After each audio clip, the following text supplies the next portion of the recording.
Welcome, welcome to She's All Over the Place. Thank you so much for being here, rocking and rolling. Hope you're staying healthy and safe. Today we have a special artist. His name's Carlos Luna James, and he's a designer and a multimedia artist who practices ranges from the art direction, animation, and motion graphics design for marketing of movies and television shows to creation of one-of-a-kind sculptural installations. Wow, isn't that so amazing? How cool. You're going to be so excited and you're going to be filled with so much impactful information on today's episode. Also, Carlos is an NFT artist, and we're going to dive deep into the space of what that means. What is NFT and what does it mean to be an NFT artist? We're here to inspire you. We're here to make an impact so you can take actionable steps in your life, no matter what it is. So, through ethics, morals, and values, through good intention, through being inspired, through art. And it's such a blessing to be a human being. And it's such a blessing to have culture and to communicate and share our evolution. And we're here to break generational trauma and to build our community and to honor one another. So, with no further ado, I'm going to welcome Carlos to the show. Thank you so much for being with me. Thank you, Katie. Appreciate the invitation. And my name is Carlos Luna James. Like you already mentioned, I'm a designer, I'm a crypto artist, and an NFT practitioner. And So I'm very happy cool. to be here with Yes, you. yes. So let's just like go straight for it. Where are you from? And tell us some things about where you're from and what you're most passionate about from your country. I'm from Mexico, specifically from Ciudad Juarez, the border in between El Paso, Texas, and Mexico, Chihuahua, the state.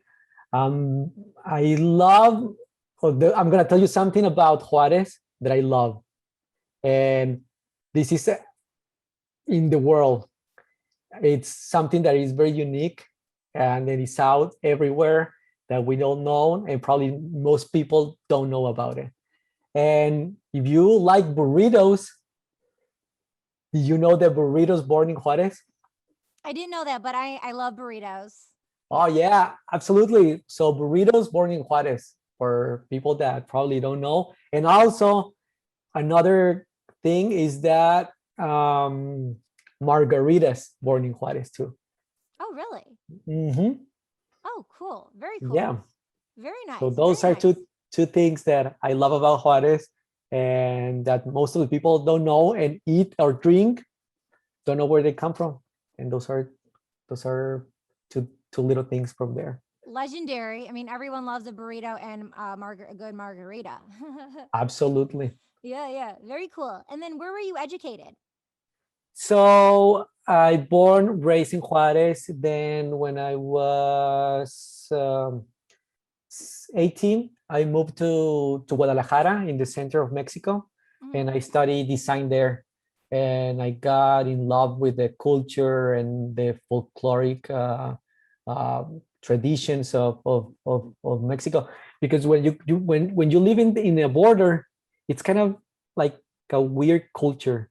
It's kind of like the double culture. You don't get to have like the folkloric tradition of the center of Mexico, and you don't get to have like the American. So it's like, and also like it's a very interesting place because there's a lot of traveling, especially people that wants to move to America and people that comes from South America. And a lot of the sad thing about it is that a lot of people don't make it to cross the river because that's where they pass, and it's pretty dangerous. People or they send it back or stay there, and they already put a lot of effort and money and they into get there, that when they get back they stay in Juarez and like homeless, and which is one of the things that Oh, that you had to grow up yeah, with, and it was yeah, always in your face all the time. Oh my yeah. gosh. Yeah. Wow. Wow. Yeah. So, how did that affect you as a human being on a psychological level, and your pathway for life? Then, did you want to make a stand in some way to make a change, or did it enrage you? Like, how was that for you emotionally? Emotionally, I think I really I always grow with like seeing all these, and like Juarez. It's the people in Juarez is like very um, very lovable, and he's very kind, and but also in the other side, like because it's a border, there is a lot of like the cartels and all that stuff that it's kind of like crazy. So Scary. it's a scary in a way. So Yeah. Fear based, scary. yeah, Yeah. yeah, it's kind of like that. So to me, growing up, I never see myself like living my life there. Never. Mm-hmm. Mm-hmm. Since kids, I always wanted to get out, and when I have the opportunity, I did it. Like, and also like one of the things that I always wanted to do is being an artist, and Always. You just always knew yeah, you wanted to be an artist? yeah, since forever. I wasn't Since good at you. school. Yeah, Yeah. I wasn't good at school at all. I always Mhm. doodling, doing Me other too. stuff. I I was always like doodling. Always, and I was being sent to detention. I was like, I don't belong exactly. in a public school. I belong in an art school. I would get in trouble and I would just be doodling because I'd be so bored with like Yeah, you know what I mean? Yeah. So you were exactly. doodling. You started off doodling. You're a Yeah, doodler. like Very oh, cool. uh-huh. My mom still have like because at nights I couldn't I suffer from insomnia. So at night my mom has like the blankets in my bed all doodled, because I was like drawing Yeah. on the blankets, and like Oh. suddenly making a CD with characters and there and that. And I'm like in the morning, like, what have you been doing? Like, you've been just drawing and doodling here? Like, no, no, no. And I always told my mom and my dad, like, I wanted to go to classes that are art classes or painting, and it's very difficult in a way doing that over there, because the culture is like you have to be a lawyer or a doctor, and like they never give me that supportive but instead like they put me, because I was like super hyper kid also, Mm-hmm. and Me I was too. yeah, so they always putting me in like football or karate or swimming. I swim To get since, the yeah, energy out. To get that take it, energy out. I was a cross country runner. yeah, I was swimming in the Olympic pool from when I was 8 to probably 18 or 19. When I left to go to Guadalajara, I stopped like swimming, but I was in the in the team, and swimming every day, like every day, 2 hours a day, every day. Oh, so good for the So yeah, body. So yeah. good. So through your education and your degrees, what are your degrees in your education? So I did a like kind of like a diploma thing, like a short before going to study my career. So I did this because I always been being very independent. So I wanted to work when I doing something that I really love, and I work in like everyone in small stores and stuff like that. But I wanted to do something that it was related to art, so I did this what is it called? Uh, it's like a diploma degree, small, for doing like a graphic design Mm-hmm. for a year while I was studying also high school. So I graduated from that little thing, and then I start like at the time like I can do a little bit of graphic design. So I start doing like flyers for, and at the same time I was doing music events of like kind of like a raves in Juarez, like building the Oh, cool. community of I grew up. yeah.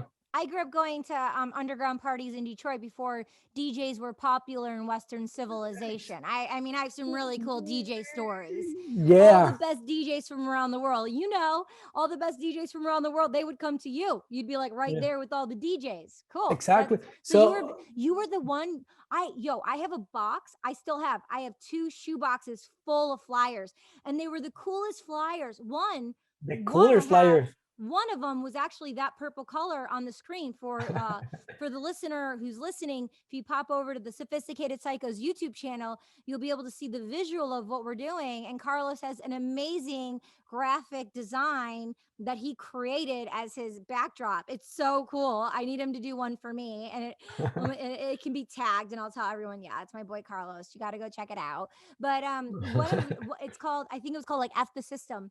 I think it was called F the System, and it was like all the DJ lineup, and it was like Mhm. purple. It was one of my favorite parties. But yo, I kept all those flyers. I have them in two shoe boxes. I'm Me not even too. kidding.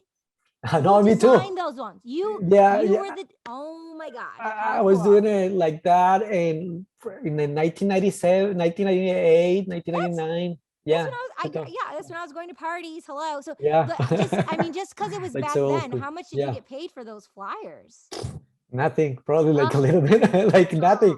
Yeah, but we used to bring like we used to bring like big names like Sacha, John Dewey, Paul Oakenfold, oh, to the Juarez, to this small play, like like people that don't know, like the story is like crazy, like how like in Mexico, a crazy town, in small town, all those DJs wanted to come over there, and we make the greatest parties and have a lot of fun, and it was crazy. my very first tour, I was a dancer for Area 1. It was Area 1. Do you remember Area Yeah, 1? And yeah, I was the sole dancer for Paul Oakenfold. I met his childhood friend that's and amazing. photographer Grant Fleming from London, and they saw me in Detroit at the party, and I went backstage and I met Paul. We were in the trailer, and I was with my girlfriend Christina Agirotostritis, very Greek, from Greece. Anyway, we were there, Mhm. and they're like, yeah, come. And the next day we're going to Chicago, and then they flew me to LA, and I was his dancer in the middle of his show, Paul Oakenfold, when I was a Yeah, teenager. Yeah. yeah, we were like pretty young, and we were pretty young, and Detroit has the best house music, and like yeah, Yo, Bad Boy Bill from yeah, Chicago is my yeah. Oh, of homie. course. Like, I met But we Bad Boy Bill when I Bill, was 17 years old. I went to yeah, Chicago. I knew he was going to be there. That's why I went. And we befriended one another. And I've just been along his journey ever since. And I want to collaborate and do something. We haven't done something yet, but maybe we could do something where he does the music and I curate it and you do the art on an NFT. Wouldn't that be cool? that would be amazing. Yeah. Imagine, wow. Yeah, with one of So the best house DJ in the world, Bad Boy Bill. Bad Boy Bill. you just bring me to some great memories. So anyway, so I was doing that. So I went to Guadalajara to study. I studied design, which it's in a Jesuit college, private college. Uh, and I'm gonna tell you a little bit back. So my parents didn't uh, help me or yeah, it's kind of like they don't have the money to put me in a private school, especially in Mexico. It's like super hard, Of and course. you don't have. So I was like, I'm gonna go and I'm gonna pursue this dream. So I went there, I applied, they accepted, but then I have to do something. So the good thing is that I was a designer, graphic designer. Well, I can do. So I pay all my college there. Graduate from the college as a designer, which it's interior design, uh, graphic design, industrial design. But I specialize on graphics. Uh, so right after I graduate, my wife got pregnant. Mm. So I'm graduating with my wife with a belly, Mm. and then no money, and then with a debt in college. still adapting college because and also like in Mexico, it's like even harder because it's super expensive and so the systems that's falling apart that doesn't work. Exactly. So it was pretty tough. So what I did is like at the time I published a magazine that was publishing in Guadalajara, in Mexico, Monterrey, in 3 different parts, and in Tijuana. So so wow, congratulations. So is it a digital magazine? So it was pretty fun because it was a print magazine that it was one poster and it was folded into a square. I probably have it there. I'll show you later. So in this magazine, you will open it and I'm folding it like this. But it was like designed in a way where it was like, and the idea was like, oh well, how the web works, right? Like you move it from here to here, and then you move it down. So you open it like this, and then you open it down, and then you're opening until. And it was the idea of like, oh, the web works like that. Well, we have to make a kind of like a magazine that is not like you just read it like that. You have to read it like that, boring. But also like a matrix, like the exactly. So when with that, I started inviting another designers and artists that now are pretty well known, and to create the poster. So the incentive is like, you have a magazine, but also you have a piece of art in it. So in the back, you have like, I don't know, if like artists like, I don't. Let me bring you someone that is no designer. Joshua Davies, you know, if you know, it's a well-known designer. Right now it's in the crypto art, and also he has done a lot of crazy art with, so he created, like back in the day, he created like this code in Flash in AS3, where the algorithm creates pieces of art. So back in the days, it was super revolutionary. Like we're talking about 2003, 4, something like that, where Flash was like the thing for animation, you know. Cool. So everything was. Send me his profile. He's amazing. Know if I know his work or not. He's amazing. He does now also NFTs, and he has worked for a lot of, but with DJs and also too. So he's amazing. So well, we have this piece of art, but at the time that magazine wasn't giving me like the financial stability that I needed to survive with my wife and my their upcoming baby that I was going. So I talked with my wife, and then we said like, let's go back to El Paso. Let's see if you get a job over there while you keep publishing the magazine, and our baby born in America, in the United States. So okay, let's do it. So we moved. I rent a house over there, and never got a job while I was over there. And I was keeping doing the magazine, but I got to the point where all my earnings start like going and leaving, and I'm not earning anything. So one of my biggest dreams was to come to LA and be, work as a designer and artist. So my daughter born. Yeah. I was gonna say, so did you just snap your fingers and all of a sudden you started working at Fox? Oh, something like that, right? It was something like that. Just snap your fingers and that's what happened. So if it's too long the story, like we can shorten it. But I'm gonna continue like chronological, so you know where we started. Please. And Definitely. It's all about the journey. Exactly. That's the most interesting part. I love it. So for the listener, be patient. We're going to get there, okay? Just so you know, that's where we're going. We're just giving you the psychological journey, because the why and how is so important. It's so important to understand the process as the individual artist, because we all have our own journey, you know? So it's like 0 to hero, A to Z. So yes, please continue. And sometimes you think like, how did he do it? Where is he? Why is he did it like because they didn't see the work that it took to take there. And so many people leave that out, you know. Some people just get to like they cut and dry and they leave that part out. But she's all over the place. That's what it's about. It's about doing the unexpected and dive deeping into things that are unknown. So yes, okay. The floor is yours, or the mic. Thank you. So we talk, my wife and I, my daughter born, and I'm having like the most anxiety in my life, you know, like I have a lot of responsibility. I don't have money, and the money is going, and I don't have anyone to support me whatsoever. Or I'm start like, and I have a debt in school.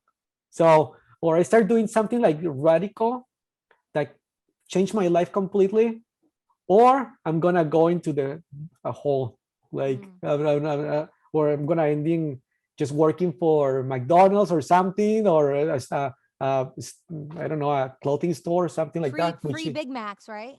Free Big Macs forever. Yeah. So she said like, okay, let's do it. Save this money, take it with you, and I'm going to my mom's house, which, by the way, we're not from the same city. So she's from Tampico, which is in the Gulf, and I'm from the north in the border. So I'm going to, and that was like a huge thing to me. Like now I'm gonna go to LA. I don't have anyone over there. I have a little bit of money. I don't know anyone.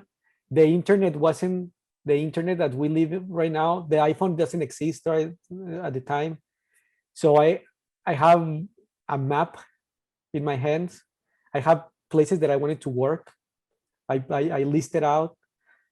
I full out my trunk full of food cans, and I'm going into a drive with a huge dream, and the biggest dream was do something there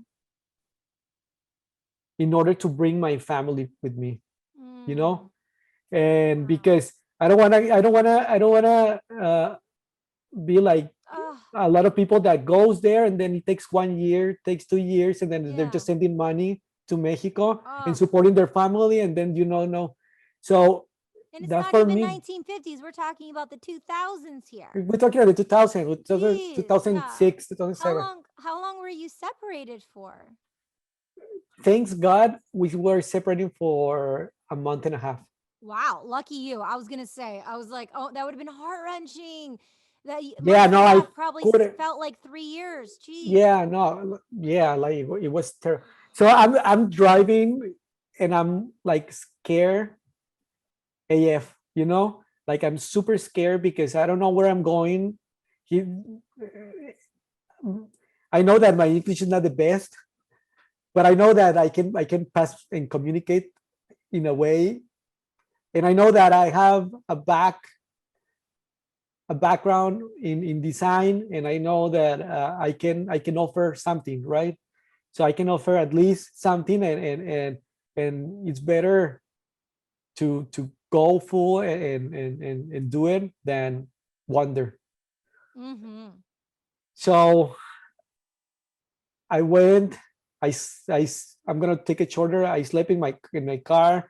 There were days where I literally jump into apartments to dive into a pool and take a shower, kind of like just jump, and then go into my car again, and then go to knock doors and which year was this? 2007. 2006 or 7. Oh my God, I wish I knew you. I wish I knew you. I would have like given you a place to live. I was in LA like nonstop then. So oh man. Well, things happen for a reason, and we know each other now, and we have a better plans, and we much better. And I love those because I love all these, and I will do it again because it built me in a way. Totally. Completely. And like my backstories from kid and to young age and doing all that stuff helped me a lot. And seeing like what I see in my hometown helped me overcome all the fears that I have. Good. And being disciplined with even if my parents didn't put me into art, they keep me doing a very disciplined person and very methodic. I was going every day to like all those things. I was going every day to swimming. I never, even if the school was the worst and I went into different schools because I was kicked out, that thing kept me in focus all the time. So that helped me to overcome all those things. And then I got my first job, which is the best thing. But the best thing is that I have that job, but the worst thing is that they pay me like nothing. Like I couldn't live here. So I got my first job as a junior designer, and I'm like, no, I'm gonna bring my wife, and then I'm start checking like how much the apartments are, and then the like apartment with two bedrooms, apartment with one bedroom, a studio, and kind of like a loft, like super small studio that I can afford, and I can bring them. So I live in a motel for a couple of days, and then I bring them, and then we live in a hotel for weeks, and then I got my first studio that I can Where? afford. Culver City. Oh yeah, love Culver City. Culver City, and then because I got a job in Marina del Rey. Oh, I Right in love Marina. Marina Del Rey. I've lived there. Yeah, right on the water. My friend Yeah, had a condo there. Yeah, my friend had a condo there, and yeah, I lived there for a while. beautiful. Beautiful. I love Marina del Rey. It's Yes. one of my favorites. Yeah. Yeah. Good Uh, energy. yeah. So yeah, it was like that. So then while I was there, keep working, and then I moved to another agency, and then Oh, from so that agent, you got representation as an artist. You got with an agency. well, not agency um like a studio agency where for to work. Okay, not sorry, but then I got an agent too to bring me projects. So I got the first one, then I got the second one, and then I got an agency that keeps me bring me projects and keeps me for the next adventure on another So as a freelance artist, and you have an agent representing you. yeah, later on, like after I was in my first in my first job, I was for a year, and then I moved to another place for another year, and then from there I started freelancing in different places. I freelance for Universal, for Disney, for Sony, Paramount. Paramount. I was working as a freelancer going there for months and then leaving, and then I got I got into another studio working there, and then what happened is that the economy got the devaluation of in the 2010. Yeah. Remember there was like a lot of studios broke, and it was like the economy wasn't really good. Yeah, I remember that. Was it? 2010 I think the writer's strike or in 11, 2008. nine, nine, something like that. In Remember the writer's strike and like yeah, the whole business went flippy floppy. exactly. So It I like broke out. Yeah. so I got laid off. A Then I lot of got people laid got off, laid off. So many people and got so laid many people. off. Oh my gosh. It was very difficult. It was a very difficult year. Yeah, for a lot of people. Then I'm freelancing, and then I got a call from Fox. Uh, Nice. and at the time, They found you. they found me. I got a call, and they told me that one of the art directors needs to. So by then, I already am an art director. So I was working as an art director in all these places. So I got the call from Fox, and then I'm like, okay, for a week, let's go, let's do it. So I'm going there and only as a designer, as an art director, but only design, no animation, no motion graphics. And then I'm like just designing. I got bored, and then I talked with the producer. You know what? I can do animation. I can do motion graphics. I can do everything. Like let's I'm a bring me leader. Let's whatever. go. Let's I'm a leader. Let's do more. So she told me like, okay. And then they told me, so my project for a week was done. And then I left. I was in an agency, and then working in another agency, like a marketing agency for movies, for marketing movies. And I'm there, and then I'm not doing anything. I'm just like wasting my time there. Oh, But they're paying me yeah. for a couple weeks. And then I got again the call from Fox, and then like, can you come again for another week? And then I'm like, oh, but I'm working here. But let me see. And I'm like, yes, over there I do design, I work, I do my stuff. But I need to talk here with these people about that I have to leave. So I talked to them, like, you know what, I have to leave. And they told me like, no, the project is coming, it's coming tomorrow. And then I'm like, sorry, I can't stay. I'm already stay here for almost a week, and I haven't done anything, and you're paying me. And you're paying me. No. And you're paying me. Can you hear me now? Can you hear me? No. Good. Okay. So you guys are paying me, and it's not fair for you, and it's not fair for me. So I'm gonna move on, and I'm gonna pursue something that I was looking for. So from a week, it's been 10 years now. Wow. From another extra week, I've been 10 years now working for Fox. Yeah. A decade. Congratulations. Wow. Smart work, hard work pays off. Kudos to you. But it sounded like, from the beginning of your journey of like not being able to afford to go to the college, and then you talking to the college, and then doing an energetic exchange, you took leadership ability, and then you were in a circumstance with your wife and the baby. So then you took another risk. So you're such a leader by taking such great risks, like, of course you're going to be working, and someone from Fox is going to reach to you and want to honor and partake in. I mean, you're talented. Oh my God, everyone is going to be in the show notes, is the website, the Instagram, all of Carlos's social media. So make sure you follow him on every single platform. And the thing about what I just like was just my mind as a spirit, colorful human being. I was just like,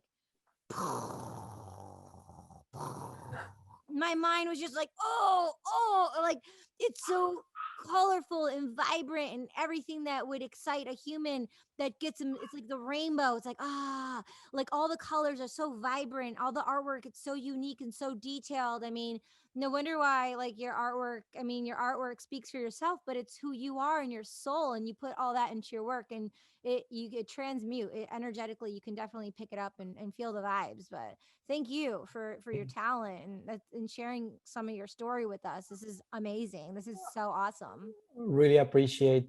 And okay, so I'm gonna take you to another trip. How I start doing what I do right now. What do you think? Wait, can I cut corners real quick? Yes. Because a lot of times now, I know, like, I have to sign an NDA for everything. So is there anything in the past that you can talk about, like a couple like, oh, I did this, I worked on this, I worked on that we could share? Something that you're proud of. You're like, oh yeah, I worked on that. That was super cool. I have done so many things that I really like in the different places.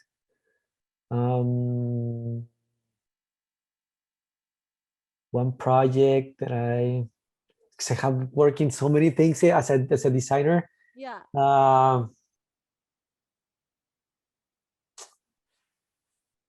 You can list them all, no problem. Well, I have worked for different movies.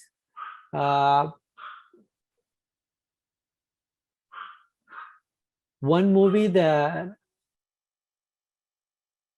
I remember the most because it was so like a special moment in time where I just am here. I'm immersive with so many talents, and it is a great story because now now I talk about this a year or 2 years ago with the person. So I'm here working for the Simpsons movie.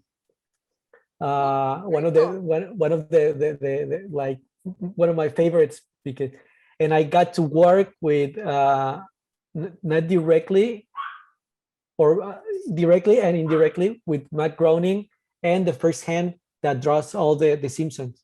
I met him. I met Matt Julie, one time. okay. Julius is the right hand that does all the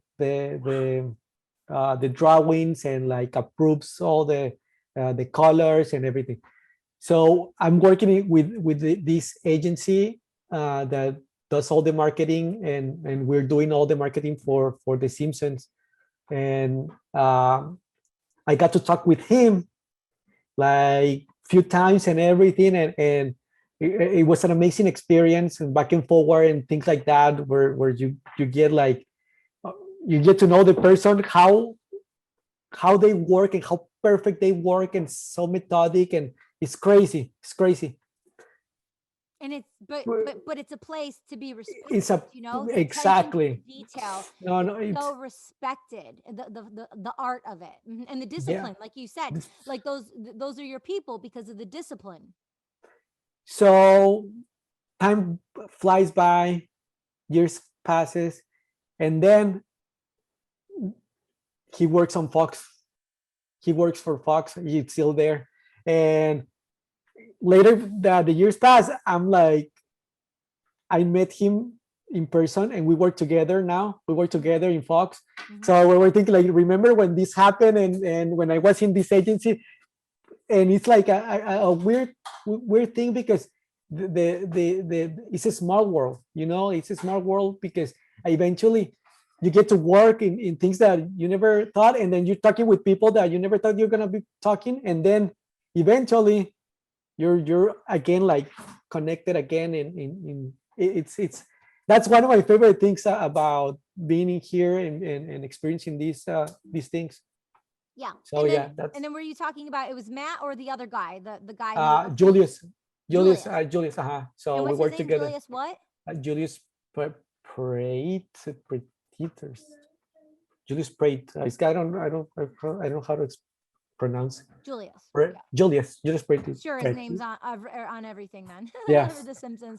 Yeah. That's so cool. Yeah, it's so cool. It's so you're so disconnected, and then you're connected, and then you get closer and closer, and then you're connected, and then you're having dinners together on Friday night, and it's like Exactly. And it's like once, people think it's so big, but you're outside of the fishbowl. But then once you're inside, it's like, oh, it's like you're in the fishbowl, and then you're like looking out. But like once you're in the fishbowl, it's like everyone's interconnected. Yeah, it's very small. People think it's so big, but it's actually very small. And then you're talented, you're reliable, you have your story, you have your ethics, your morals, your values, your work ethic, your discipline that you mentioned.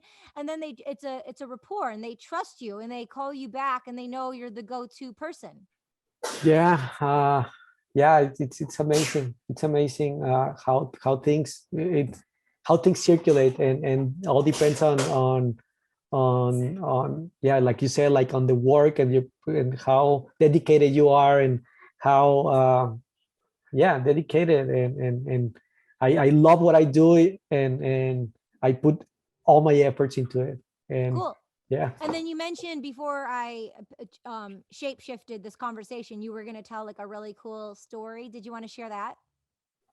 So okay, 7 years ago, that's another big breaking point for me. Kind of like when I came here, I decide that okay, now I'm gonna pursue my dream, like my real dream. I'm already put all the energy into design. I love design and everything, but it's not my full passion. It's like something that I study because it's related to in a way art, but in a different way, you know. So and that's why I studied design, because I was like, okay, my parents don't support me, and they told me like all the time that this is not a They career, didn't like support you doing financially, or they didn't support you on a either way, psychological level as well? psychological and They didn't get financially. it. No, So they as didn't an get like, artist, they didn't know how to support no, you. like They didn't know you're, how. they didn't know how, like it's They didn't cheer culture. you on. It's like something you had to explain. Energy Yeah. draining. Yeah, I get it. What are you gonna work? Ugh, So you're gonna graduate, what are you gonna do? Like you're gonna yeah, paint, you're gonna, yeah. so And so many artists, we want that emotional, psychological support from our parents, but they just, mhm. and it's like one foot in, one foot out, and it pains us every single time because we want their approval, but they don't know how to give it to us. I'm Yeah, sorry. exactly. I feel you. Yeah, yeah, exactly. So I studied design, which I think was the best decision I could make. Um, so I'm like reflecting on what am I going to do like in the future. Like I'm Yeah. thinking about 10, 15, 20, 30 years, 40. And I never want to retire. I wanted to keep my legacy until I die. So I'm like, I'm not, I love doing design, but I don't want to live my life doing that and eventually work for someone and then get laid off and Build someone whatever. else's dream. Build someone else's Yeah. dream. You want to build your own empire, your own legacy. Totally. I feel you. I love your foresight 20, 30, 40 years from now. So the listener, the viewer, I mean, listen to the psychological strategy of like looking ahead 20, 30, 40 years from now. Like this is magnificent. So I talked with my wife and we did this decision of I'm gonna open my studio. I'm gonna continue working on Fox because that's gonna bring me money. But I'm going to invest in building my dream. I don't want to do painting because I think there's so many good artists that paint and does it like beautiful and better than me. But I want to create something different, something unique Yeah. that blends in between animation and art. Excuse me. So I went into, so I cut all the TV. Like I'm not gonna spend in different things so I can have that money. Like I'm not gonna buy any other car. I'm gonna finish paying my car, yours too. I'm gonna cut all the phones. I'm gonna not have TVs. Yeah. So we're gonna live as base as possible Yeah. Yeah. Yeah. in order to support this for to see if it works and have a different adventure because I'm thinking about in the future years, Well, in also the when you do that, when you cut the inflammation, when you stick to the core of the basics, which in life is all we need is the basics, the you basics. starve and you get closer to that hunger of the dream of what you desire, and it feeds you when you can say no because like energetically on a psychological level you're saving yourself time and stress and all these other things outside of yourself, and you just simplify by saying no, and you're closer to the bullseye target. I love this. Anyone listening can totally learn from this. I feel ya. I had to unhook from so many things that were just a distraction, and I spent this year just really just unhooking from people on a psychological level, even the closest people to me, like so hard psychological level, and being more of a minimalist. I've been practicing that since 2012, being a minimalist and honoring that art. So please continue. This is genius. Yeah. And it gets tough when you have kids, Yeah. and when you have it gets tougher, a little tougher, because there's so many things that you need to take into consideration. And thanks to my wife that supports me and help me to like make this transition and Yeah. And so be so nurturing, and yeah, supportive of you and your future family. It's awesome. Like she's the backbone of it all, right? exactly. The energetic goodness. Yeah. So I opened my studio 6 years, 7 years ago, and then I started like, okay, I need to change everything, the way that I used to think in art. I think in art is a sculpture, is in a traditional way, to make it a new media way. So I start like playing with laser cut. Like I also like carpentry, so I like wood, and I start like building stuff now in my studio. So I spend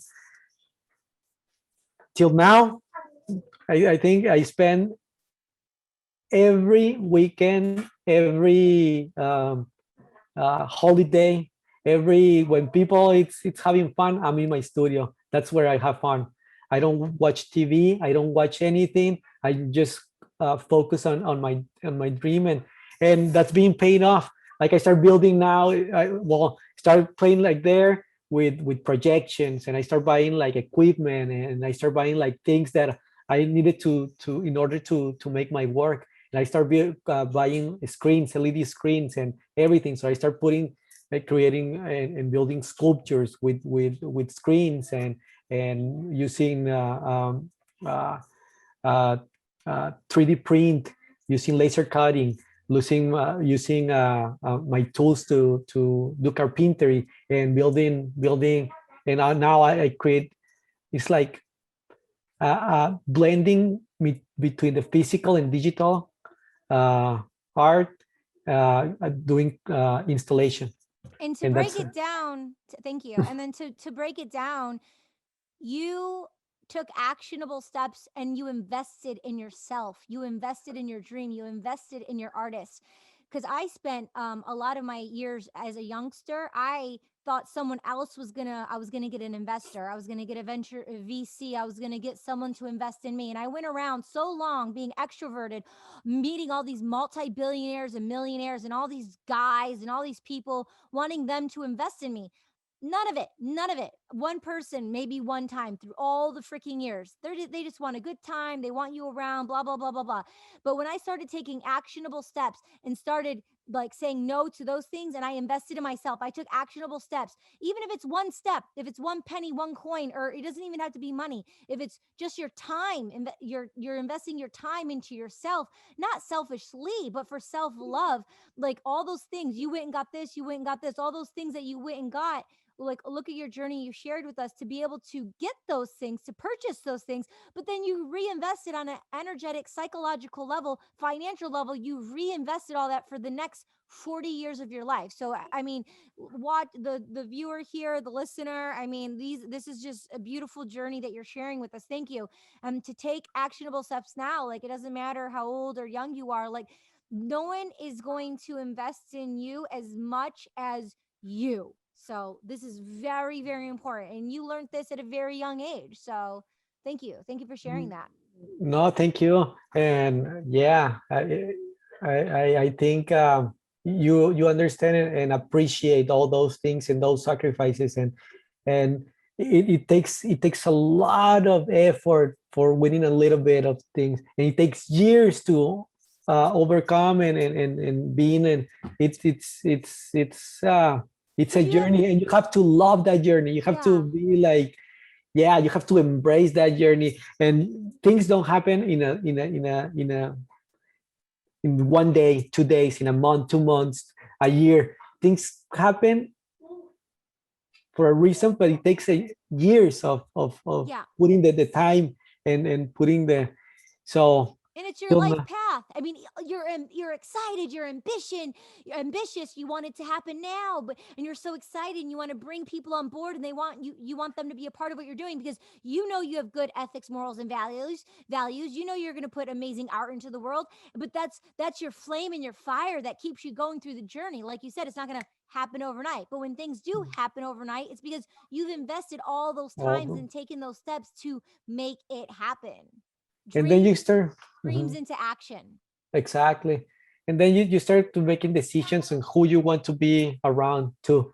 Like a lot of, like, you start being like more picky and things, and more methodic and more, yeah. So yeah, it's been a journey. It's been beautiful. I wouldn't change anything. I probably will probably make a better decisions in things if I know that I have to. But since everything it's so new and everything it's just experimenting, I think it's beautiful. Everything I will do it again and 3 times Yeah. more Yeah. for sure. Very cool. Very cool. Cool. So let's pivot. So now you are officially an NFT artist, and not only are you an NFT artist, but you've sold like a lot of your work on Nifty Gateway. So explain that process as an NFT artist. So I'm gonna tell you a little bit of the background to take you to the NFT. I'm doing my art. I'm exhibiting in galleries. I'm exhibiting in art fairs in here in LA, in Miami, Art Basel, everywhere. Physical art galleries and Yeah, physical art gallery. digital and physical, or are we just talking about physical right now? Physical and then digital too. Like I did a few virtual galleries too, in Santa Fe, and then here in LA, another virtual that just happened last year in November. Uh, so but from 2018, probably 17, I've been doing all physical galleries and everything, meeting people, meeting galleries, connecting with collectors and stuff like that. So I'm moving my stuff, and also like it's for me and probably for every digital artist was in a way hard to get into galleries, and especially because they were thinking like, okay, I need, we don't want technology involved, because if we're thinking about the future, like if this breaks or the, and I'm having like think about this, like the same way of people restores art, restoration of art. In the future, there's going to be restoration of technology. It's going to be work the same. And the most important is the data that lives in it. So I'm convincing everyone and sharing my ideas and everything with everything, investing to like going into the different shows and putting my installations and stuff like that. So meeting people was the best. And I got to the point where last year I got canceled 3 installations here in LA and one in Santa Fe. And I'm like, through the COVID, to COVID. And I'm thinking like, oh my God, like this year, everything that I invest, everything that I put, what is gonna happen? Like I'm gonna put it on wait. My studio is gonna be on wait and I'm gonna keep paying for this. I got introduced in the crypto art, like in NFTs in 2019, 18 or 19, I don't remember, with CryptoPunks and with the gallery, the Cas gallery that they promote and they were selling the CryptoPunks, and then we talk. I meet them. They share their stories, and I'm like blown away with how the NFT and crypto art works. And I'm like, yes, this is the thing. Like this is the what I have. Dream. It's an artist's dream. Every artist dream. Open-minded. We're like, yes. This is just gonna, and organically happen that all those installations didn't happen. I got an invitation to do a project with Mel Wolf. I don't know if you know them. Mel Wolf. It's a museum that does interactive, experiential. It's in Santa Fe. They opened one in another in Las Vegas, and they are open another in Denver. It's very well known. Send me the link, and I'll put it in the show notes so the viewer and the listener can definitely check it out. Yes. So I got an invitation to do. They were invited to do a piece for Burning Man virtual Very for the cool. Burning Man. So they do like the Burning Man virtual where you have the avatar, you go inside, you go to places you enjoy with the music, and you know, and Mel Wolf has their own installation, a cathedral, and inside the cathedral you go inside and invite four artists that are digital artists to create their room. So I was super happy for that invitation. We make it work. Um, and then suddenly I got a call from uh, it's a collector, curator, galleries that also met him before, but also works with Nifty Gateway. And when first I showed him my work, he was like, "Oh, this is really cool." He likes it and everything, but he didn't saw where that can fit my work in that time. But when Nifty came out, he was like, "Oh, this guy is perfect for that." So I got the invitation. We did a drop, and that was like, for some reason, all the work that I did before landed to this time, and Wow. we did the first drop, and it was a success and sold out. That's The so first one. cool. That's so cool. And then for Nifty Gateway, which wallet do you use? We use MetaMask. I use MetaMask too Yeah. for yeah, I use MetaMask few. So I just as you know, I did my first drop on OpenSea. I was gonna do Rarible, but I did OpenSea. So that's OpenSea is really OpenSea is great. yeah. Yeah, it's one of the best. I think you did a great job there and picking there also. Amazing. I don't know about Rarible. I'll probably Rarible? wait. Rarible. I don't know if I think if you're in OpenSea, you're perfect. Yeah. Stick there, Yeah. and if you have the opportunity to go to foundation, eventually let's do a foundation. Yeah. I got an invitation. I haven't dropped anything, but maybe we can do something together and drop something in Okay. foundation. Okay. Cool, cool. And then Foundation Emerson, is you know Emerson, right? uh-huh. Yeah, so he just dropped his piece today, I think. He just dropped two. Yeah, and an art collector found him and bought one of his pieces for like 300,000 a few days ago, and then that was his first one, and then he just dropped another one. Oh my God. You Yeah. see, it's crazy. I love the what is happening right now. We're living in the perfect time, in the perfect moment. Like us as a digital artist, we've been putting digital art for 10, 15 years just for the sake of doing it.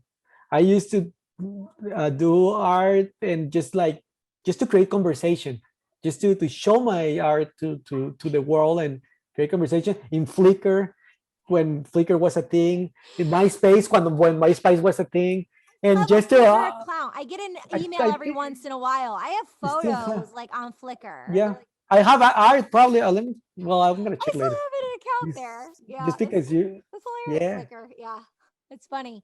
Yeah, I mean, your I colors are pro. just amazing. Oh my god, Nah, it's so good. It's so my spirit. I'm obsessed. But let's do it. I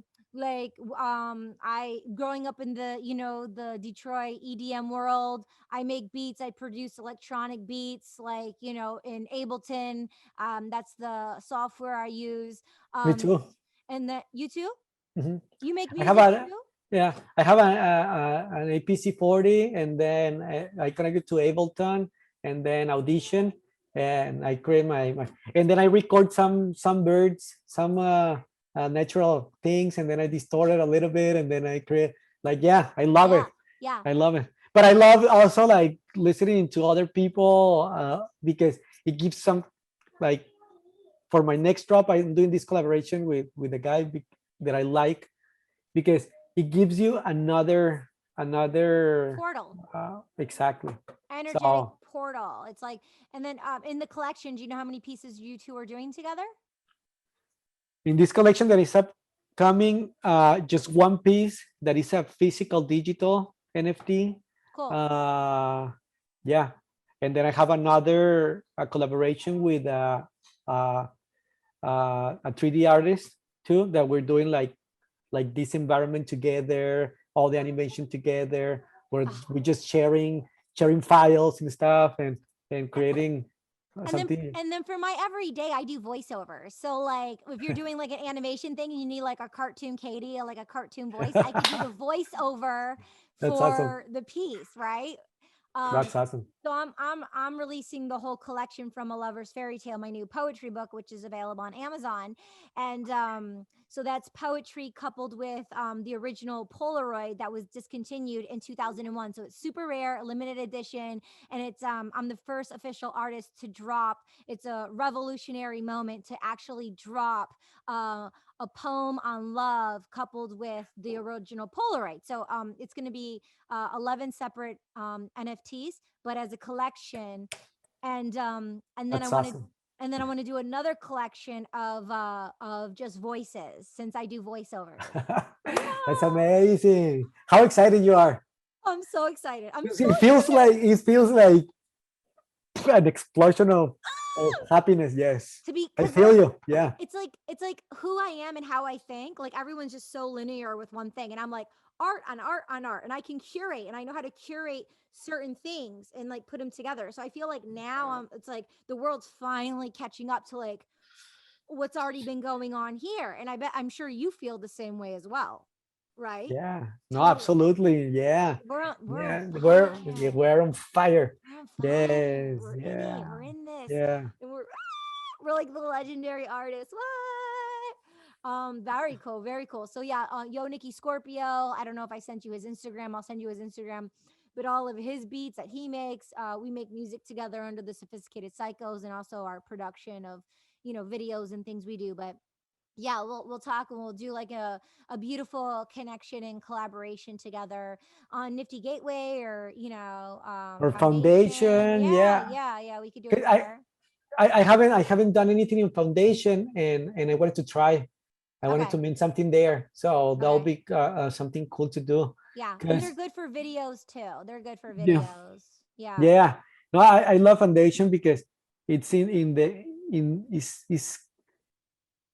through invitation, which the people that goes into, it's like I want this guy or this person to be in it, and Yeah. it's not like as probably as like super rare or nifty, that is like it's only curated and that's it, Yeah. and they're like super strict and Yeah. like, but like I don't know, like it's not like mintable or other that it's hard to see where you are, like the traffic is not so traffic, it's like Yeah. it's yeah. Yeah.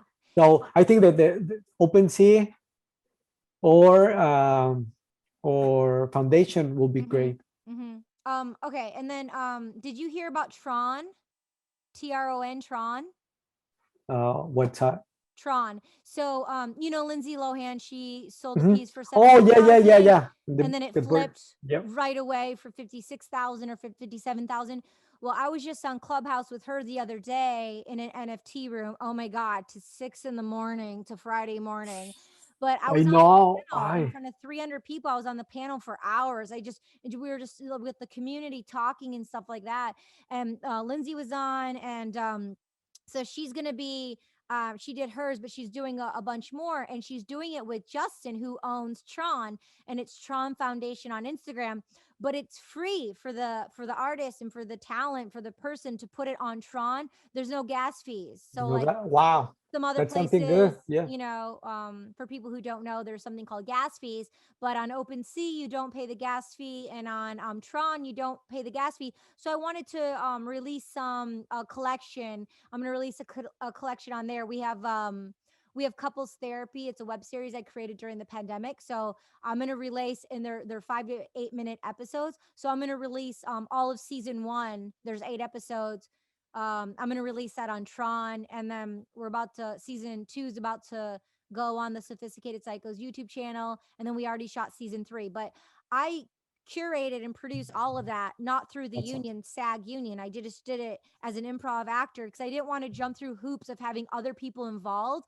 So I did what you're doing, minimizing all the tangles and all the loopholes, so no one can say anything except for me and the person I created it with, my partner Nikki Scorpio. So it's like I can go put these on Tron and I don't have to worry about music rights because we did all the music, I produced it, we edited it, like all that stuff. So that's the cool thing about doing it as a collaborative collective and bringing power to the artist and back to humanity, to the humans, getting rid of the banking system, getting rid of all the passwords. It's such a headache. It's like 47 passwords. You don't have to remember passwords because you log in with your seed phrase. You're the only one to know it. I know. You don't take a photo of it anywhere ever. You don't take a photo of it. You have to memorize it.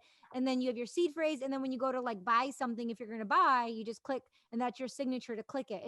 It's so much better in the new world. And it's so Yes. exciting because I'm an empath, and as an artist, like for me to like, and I'm like, I've never been diagnosed like ADHD because there's no test you can do for it. I've been to doctors. I've had my MRI brain scan. I did like all these scans to find out like, is my blood flow good?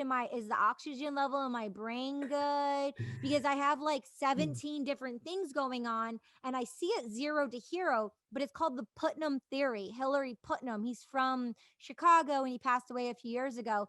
But the Putnam Theory is you have these ideas in your mind, and most people have these ideas. So according to Dr. Joe Dispenza, we have 60 to 70,000 thoughts per day, and 90% of those thoughts are the same thoughts.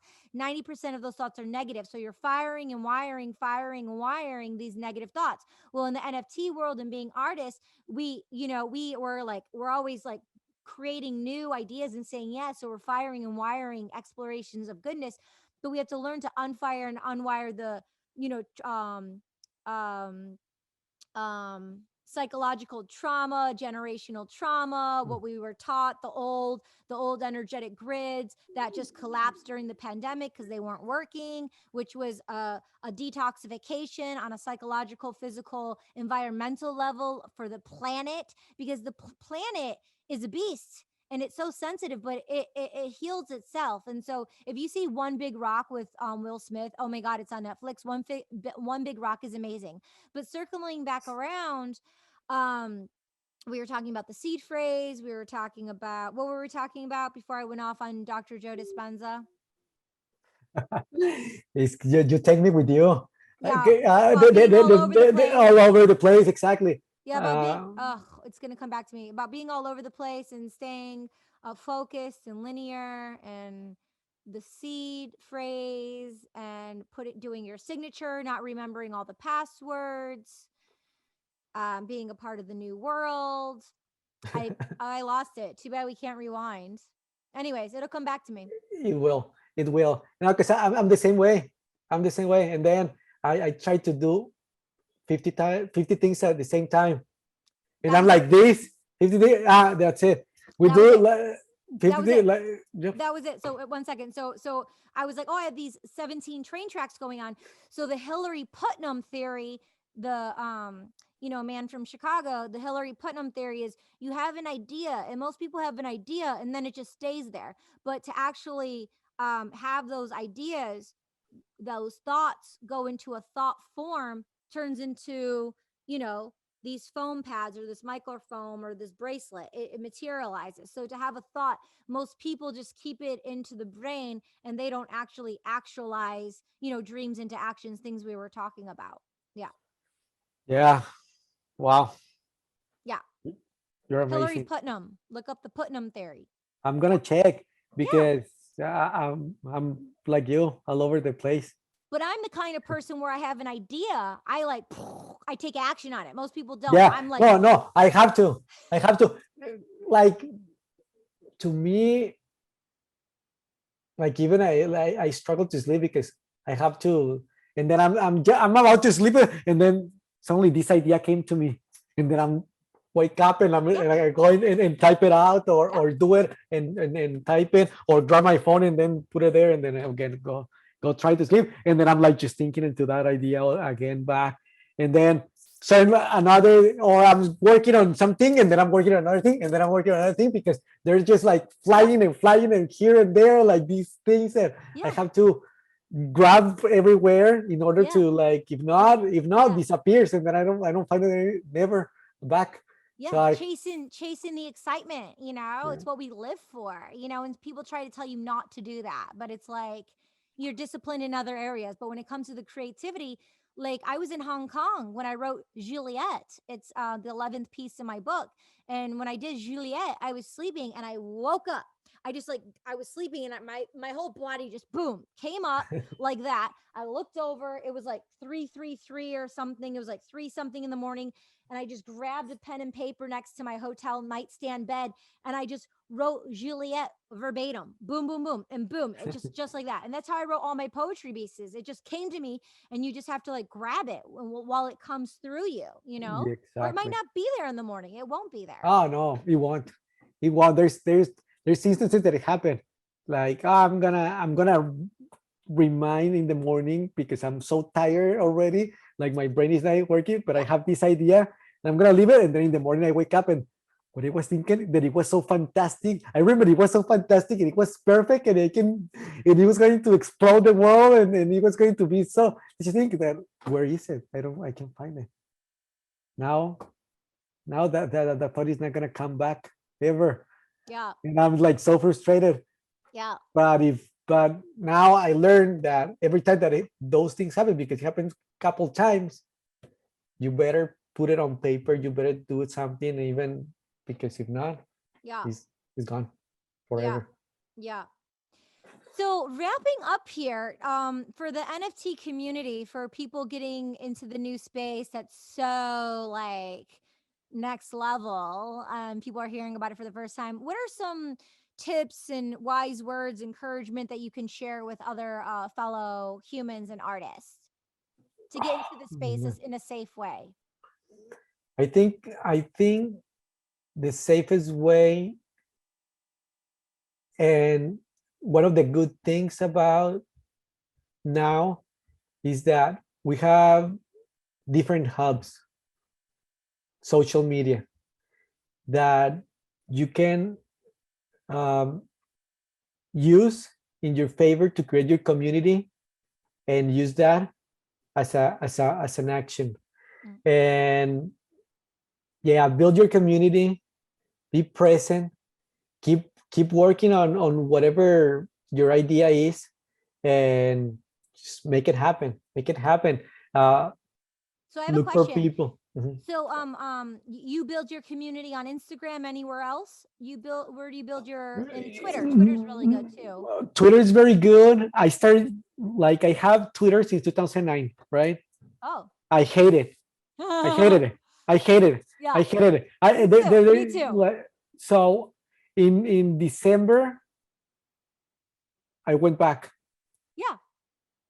I went back because Clubhouse. Me too. And then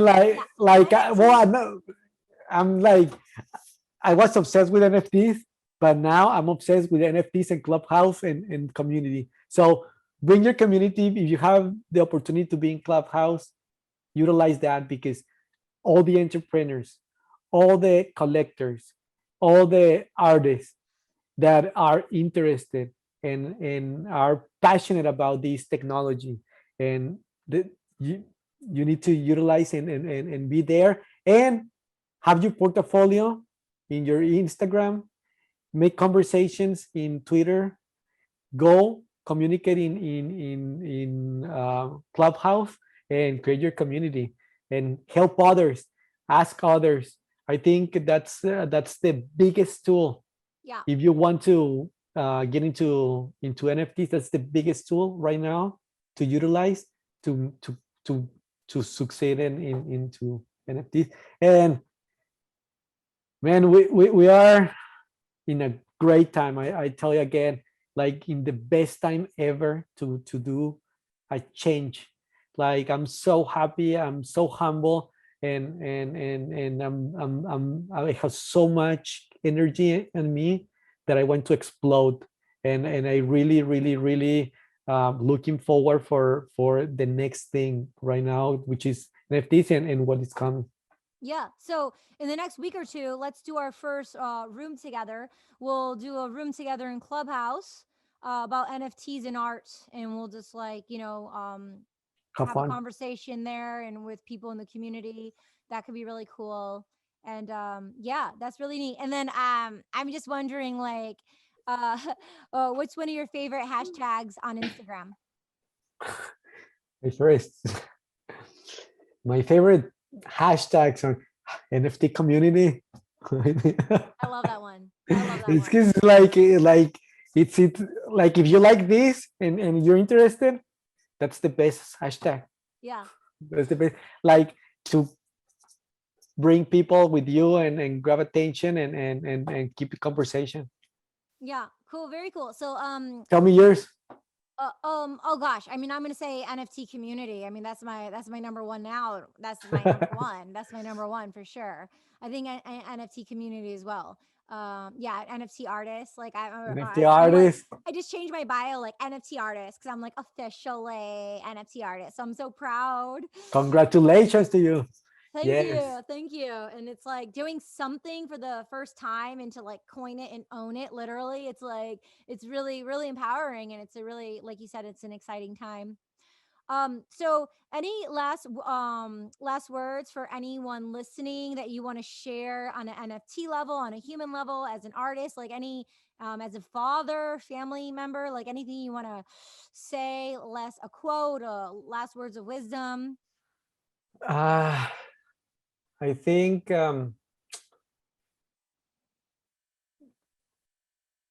don't get discouraged if things don't come your way like right away. And if you see like NFTs or there's a trend right now, and you think like this is going to change your life in a day or 2 days or in a week, it's like everything. Like you have a great tool, you have a great technology, but you need to do your work. And the work, it's making actions. And the only way to make action is go on outside, connect, build your community, and do everything you can in your hands to succeed into what you want. Yeah, do great work. Do great creations. Do great creations. Start there, so it's the inner work, right, to bring out all the goodness. Cool, cool. Thank you so much for joining us, and I would definitely love to have you back on in the near future and celebrate more of your artwork and your journey and your NFTs and everything. If you would definitely like to come back on in the near future, that'd be awesome. Katie, it's my pleasure. I appreciate you and thanks for inviting me. You are amazing and I love to be here with you and really appreciate. Yeah, cool.